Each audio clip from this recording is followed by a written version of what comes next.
For portfolio creation, it will be divided into a series of 3 videos because based on experiences explaining to students, the content can be quite heavy. So this portfolio, we are referring to documentation of the different activities students have done from secondary school all the way to university uh, and outside of school in their free time. It is not referring to financial portfolio or fine arts and visual arts portfolio. Okay, so the 3 videos will consist of understanding what is the portfolio itself, and as well as step-by-step guide to create a template to do the portfolio, which we will show more in detail in another video after this. And third, after you have created your portfolio with all the content and your records in it, how to make it stand out among others will be detailed in a third video. So first, what is portfolio used for? Usually in local context, students use portfolio when they are applying for DSA EAE, which is the direct school admission or aptitude-based early admission exercise, which are aptitude-based admission to reduce the focus on academic achievements. Then some students, they could be applying for popular courses that are competitive. They need to increase their chances of being selected. They submit a portfolio together with their academic results. Students might also be applying for scholarships, internships, overseas studies, which not just look at your grades for your subjects, but also your experiences outside of school. Then finally, for students who might not be able to receive the offer for the course they want to appeal for it, having a portfolio would increase their chance compared to other students who are only using their results to appeal for the same application. So sometimes in these applications, they might not use the word portfolio, but they will ask you to upload any other supporting documents, and portfolio is part of your supporting documents. So do not just focus on the word portfolio. In case you have already prepared it and then you realize they didn't ask for it, please upload it together with the other documents that you are required to submit. Okay, for now we will give a brief introduction on how to start this portfolio template. In the next video, we will talk more about how to create it step by step. So first, you think about what format you want to present your portfolio. If the application did not specify, it's really up to you what platform you are most comfortable with using. Some students, they use PowerPoint slides to create. Some, they tap on Canva with their colorful templates. If you are quite tech savvy, you can also create your own website. If not, you can save it in a Word document and submit as a PDF so that other people cannot amend it. So no matter what format you use, suggest to use a platform that allows you to convert it to various forms in case you are applying for different applications and all of them require different formats. Then with this portfolio that you have, for example, if you use Canva, you can download it as a PowerPoint. You can also convert it to a PDF. It's easier for you that way without having to recreate it. Second, you think about what categories you want to include into your portfolio. Usually, applications will not specify what they want to see. If they have some guidelines, you can follow that. If not, you can create your own, which we will share later. And thirdly, portfolio is not a laundry list where you just type in the name of the event you have joined, which year you participated, but portfolio is allows you to show visual evidences, for example, photographs, certificates that you have received, and as proof that you have taken part in those activities that you have indicated. So this is an example of the format you can use. This is created using Google Site. So the second video will show you step by step how to use Google Site. You can also use other free platforms like Wix, Weebly, WordPress, which are more or less similar to navigate. You just have to get used to the functions on the website before you create them. If not, some students feel that creating the portfolio it takes too much effort. They just want to do a simple one-page poster. It is also good enough if the submission does not require you to have a very detailed portfolio. You can do something like what you see on the screen. Use Canva, add in some photographs and a short paragraph to explain what are you doing in this photo. If not, you can also use PowerPoint. If you are applying for jobs, some jobs allow you to submit your LinkedIn account. So on LinkedIn itself, you are able to upload photos, images, presentations, PDFs, and showcase it as well. So create an account and familiarize with what are the functions offered. Okay, next, some suggested categories for you to add into your portfolio if the application does not specify what they want to see. So if you have more things than what you see now on the screen, feel free to add on. Don't worry if you do not have every single one, just include what you have. Okay, so how do you make your portfolio stand out? We will document this in the third video. For now, we will briefly run through what are some of the activities you can do in case, as of now, you have not taken part in a lot of things, either in your CCA or outside of school because you are focusing on your studies. Then, during the school holidays or weekends, if you have some free time, don't just doom scroll on your phone or play computer games, but try to join in some of these things depending on what is your future aspiration. So one of the things you can start doing is sign up for activities or courses. Some of them you can attend it from the comfort of your home online, or you might have to head down to the training center. One of which is recognized by the industry, especially if you are applying for internship or for a job role. Sign up for courses that provide you with certificates or certifications. So, for example, workforce WSQ workforce qualification certifications. You can find them on SkillsFuture website. Then you can look out for example, if you feel that knowing how to use certain software like Photoshop will help you in your career in future, then you can sign up for them and pay using SkillsFuture credit if you are of a certain age. If not, then you can also look at other causes, for example, at the People's Association in your community center. If you are a passion card holder, you get some discounts as well. Even though People's Association causes usually are focused on activities, recreational, nowadays they are starting to have more skills related courses as well, such as language skills or even coding skills. So look out for it on the 1PA website.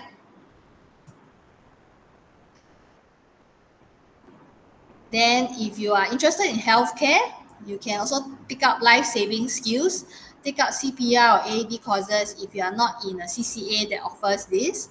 There are many training vendors that conducts these courses. NTUC Learning Hub is another platform you can look out to take up skills in that are technical related to career and job roles. Then if you are short on budget, you can also look out for free online courses offered on Udemy, Coursera, HubSpot. Just sign up for an account. And usually the free courses, they do not offer you a certificate, but you can screenshot maybe your key takeaway, or screenshot some evidence that you have completed this particular online course and add it inside your portfolio. LinkedIn also offers free courses and tutorials. Then some industry organizations or associations, from time to time, they will also hold career talks. So some of these career talks are online, some of them might be in person. So usually schools will blast it out. Different schools have different methods of blasting it out. For the two schools that I support, I put it on the ECG portal and through the Remind app. So keep a lookout for it. We also show it on the TV screen. Some schools, they have TV screens that outside general office or in the canteen that will flash some of these events for students to join.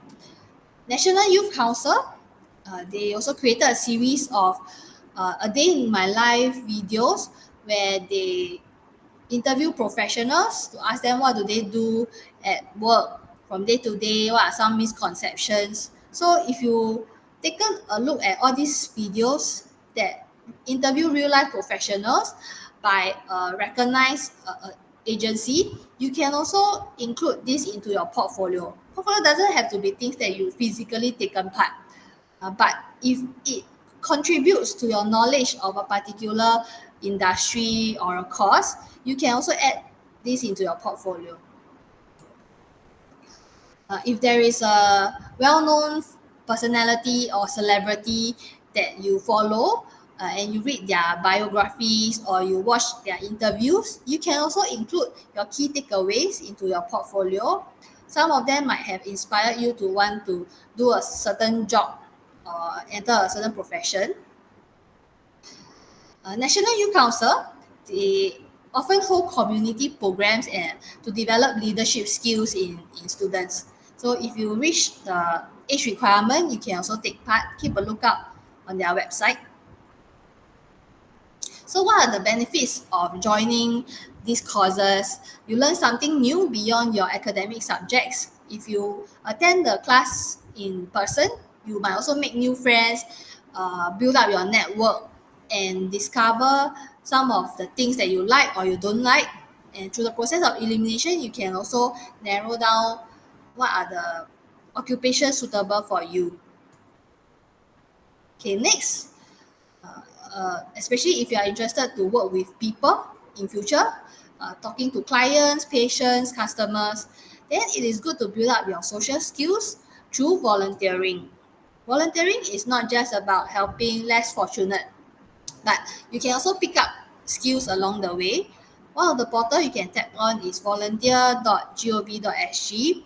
Many organizations will post their events on it, and you can filter through the causes that you support, or you can just have a quick look through whether you are available to attend some of them. If it's relevant to your application, then you can include into your portfolio. Another website you can use is giving.sg. Even though it's a donation portal, they also have volunteering opportunities as well.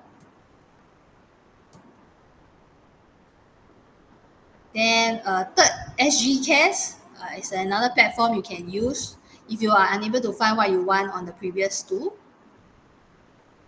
So this student, through volunteering, she discovered that she has an interest in helping mental health. So volunteering can help you to find out what is your calling in life as well. It builds up your social wealth, helps you experience situations that you may not encounter in school at home, and you will have more stories to tell during interviews. They might ask you, what have you learned? Then rather than just attending school, going for tuition, you have all these stories that you can share. Okay, the third thing you can do to put into a portfolio is join competitions. So competitions are not limited to school-based.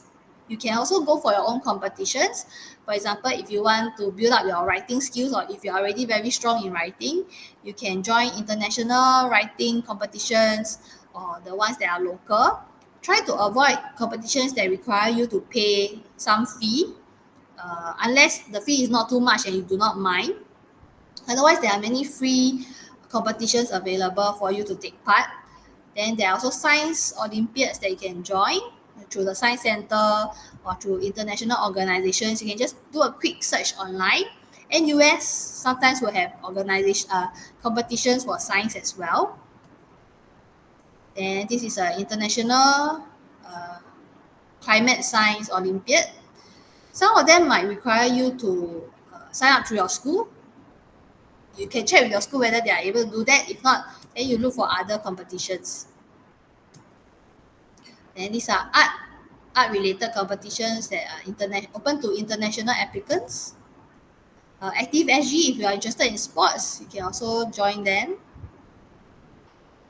So this student, he found himself a mentor through cycling. And now he not just have cycling skills, he don't just take part in cycling competitions, he also learned how to repair bicycles because his mentor owns a repair shop. Competitions, sometimes they can allow you to earn prizes. Even if you do not win anything, still put it inside your portfolio because you can share how have you improved through the process of preparing yourself for this competition. So portfolio doesn't have to be just achievement related. If you are able to showcase how much you have grown from not winning something, then it might impress your person assessing the application. Okay, finally, if your parents allow and you reach the age requirement, you can apply for part-time work, temp job, or internship, which is usually short-term employment. So many students like to ask me, what's the difference between part-time job and internship? Now you can see on the screen, these are some comparison. Usually, part-time job is they have flexible hours. You can include what schedule you want. Internship tend to be more office-based, so you might have to follow their office hours. For part-time work, less commitment. You can most of the time, not all.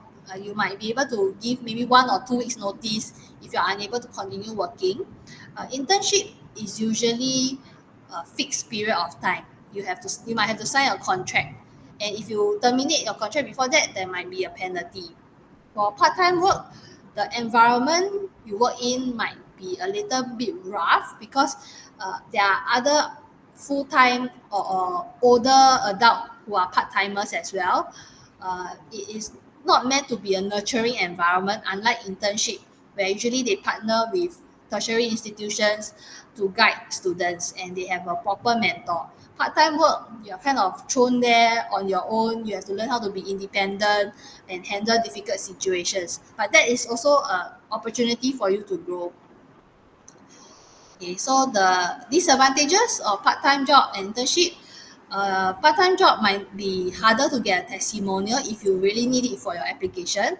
But other than testimonial, you can always include your pay slip or maybe a photo of you in the work uniform and add that into your portfolio.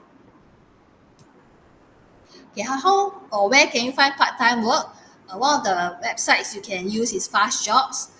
They have many different categories of part-time job. They also have full-time job there, but for full-time workers, usually another platform is recommended. And for internship, you can look under Intern SG. Usually, internship require you to commit at least 3 to 6 months. So if you happen to have a period of time while waiting for entry into a tertiary institution, then you can apply for internship. So as you can see on the screen, most of them need more than 3 months.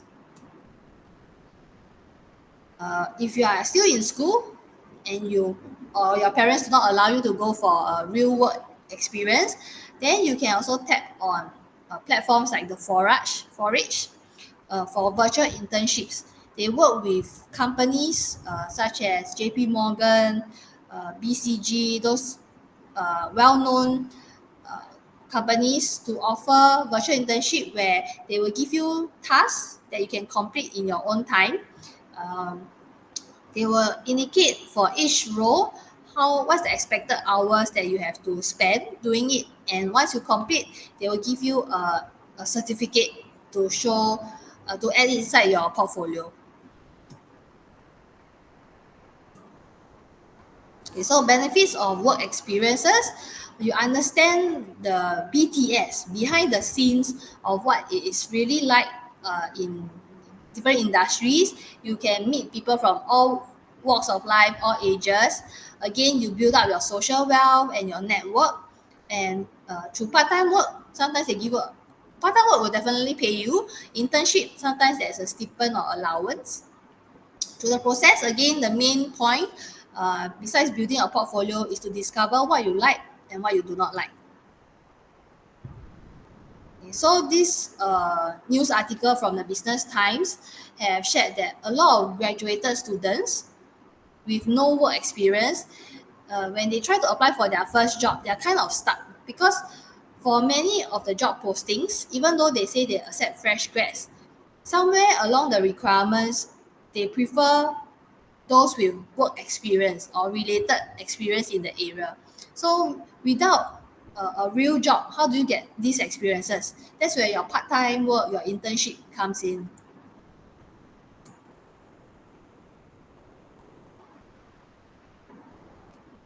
Okay, now in your portfolio, you don't just list out the things that you have done. You have to put in a short paragraph to explain. So how is this relevant to what you are applying for? Especially if it is not directly relevant, how can you link it together? Okay, so this is where you have to learn how to make your portfolio stand out, and we will go through this in the third video. Now we will not talk about it. We will keep you in suspense first because there's already too much information. You focus on what you need to include in the portfolio for now.